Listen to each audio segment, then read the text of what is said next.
Have you ever had an important task to finish? 1 Minute English is back. Let's dive into today's dialogue.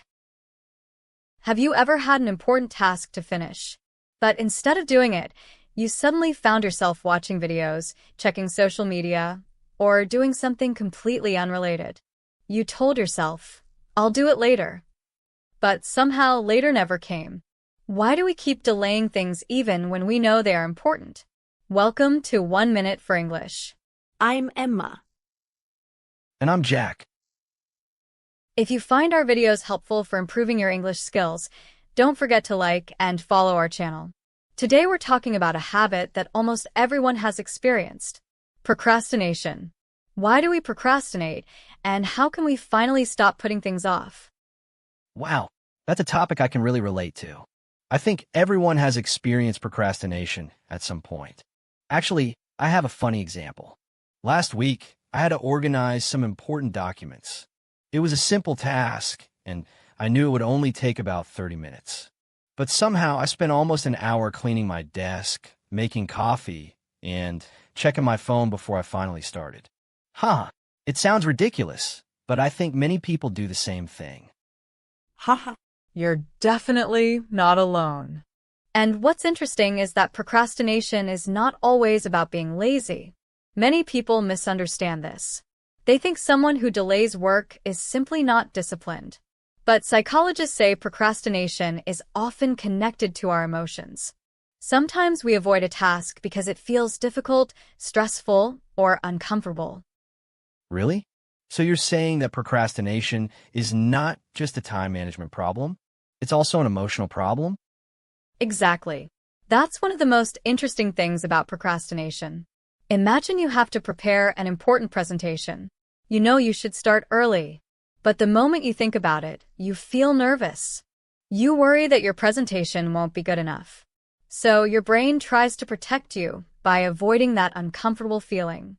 And suddenly, cleaning your room feels much easier than starting the presentation. Oh, that actually makes a lot of sense. I always thought procrastination happened because people didn't care enough. But maybe sometimes people care too much. They are afraid of making mistakes or failing. That's a great observation. In fact, perfectionism is one of the biggest reasons people procrastinate. Some people don't start because they want everything to be perfect from the beginning. They think, if I can't do it perfectly, maybe I shouldn't do it at all. But the problem is, waiting for the perfect moment often means never starting. I think many people can relate to that. Sometimes we spend so much time planning, researching, and preparing, but we never actually take the first step. Exactly. There is a famous idea called the 2-minute rule. The idea is simple. If a task takes less than 2 minutes, do it immediately. For bigger tasks, just promise yourself that you will work on them for 2 minutes. Starting is often the hardest part. Once you begin, your brain becomes more comfortable and continuing becomes much easier. Wait a second. So the secret is not always having more motivation? It's making the first step easier? Yes. That's the key. Many people wait until they feel motivated. But motivation is not always there.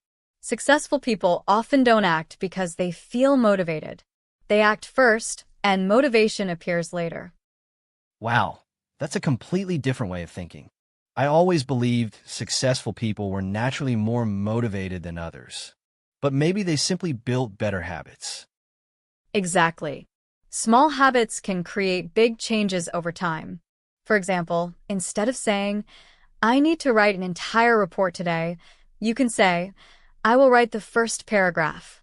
Instead of thinking, "I need to exercise for 1 hour," you can say, "I will put on my shoes and walk for 5 minutes." Small actions reduce pressure and help you move forward. That reminds me of something. Sometimes the hardest part of going to the gym is not the workout. It's actually leaving the house. Once you arrive, you usually feel much better. Exactly. The first step is often the biggest challenge. Another useful method is removing distractions. If your phone is next to you while working, your brain will constantly look for excuses to check it. So creating an environment that supports focus can make a huge difference. That's true. Technology is helpful, but it can also become our biggest distraction. Sometimes we don't even realize how much time we lose scrolling. Absolutely. The goal is not to completely remove entertainment. Everyone needs breaks. The important thing is being aware of where your time goes. Are you choosing how to spend your time? Or are your habits choosing for you? Wow, that's a powerful question. I think many people don't notice that. They feel busy all day, but at the end of the day, they wonder why they didn't complete anything important. Exactly. So the next time you find yourself procrastinating, don't immediately blame yourself. Ask a better question. What feeling am I trying to avoid? Maybe you're afraid of failure. Maybe you're overwhelmed. Maybe the task feels too big. Once you understand the reason, solving the problem becomes much easier. I really like that idea. Instead of fighting yourself, you try to understand yourself. That's a much kinder and more effective approach. Absolutely. Remember, progress is not about being perfect. It's about taking one small step every day. Even a tiny action can move you closer to your goal. Before we finish, let's review today's vocabulary. The first word is procrastination.